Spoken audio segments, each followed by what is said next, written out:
Monkey D. Dragon is all hype. And that's the problem. Let's be real for a second. Monkey D. Dragon might be one of the most overhyped, under-delivering characters in all of One Piece. And yes, I'm talking about the so-called most wanted man in the world. The guy who's supposed to be leading the biggest revolution in history.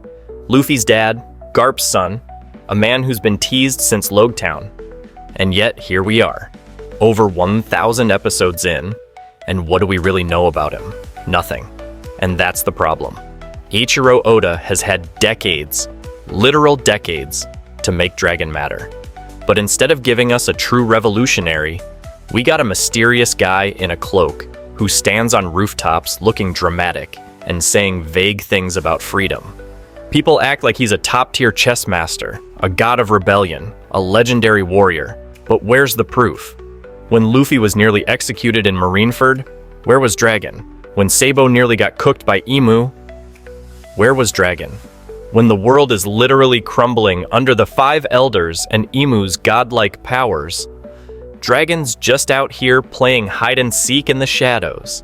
That's not strategy. That's irrelevance. And let's talk about impact. Has Dragon actually changed the world? The Revolutionary Army gets hyped like they're shaking the foundations of the world government, but the truth is, the worst generation has done more damage in a month than Dragon has in 20 years. Luffy punched a celestial dragon and declared war on the world. Blackbeard tore the power balance to shreds. Even Doflamingo did more on his own than Dragon's entire army. The Yonko have shaped the seas more than he ever has. And they're pirates, not so-called liberators. It's almost laughable how Oda has kept Dragon in the shadows for this long.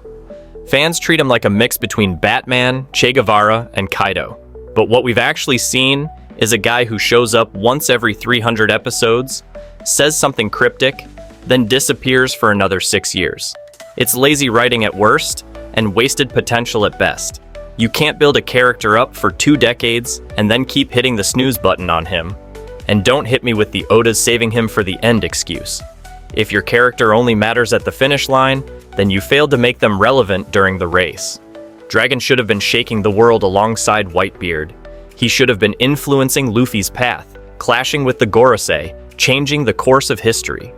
But instead, he's become a meme, a walking question mark, a symbol of hype with no substance.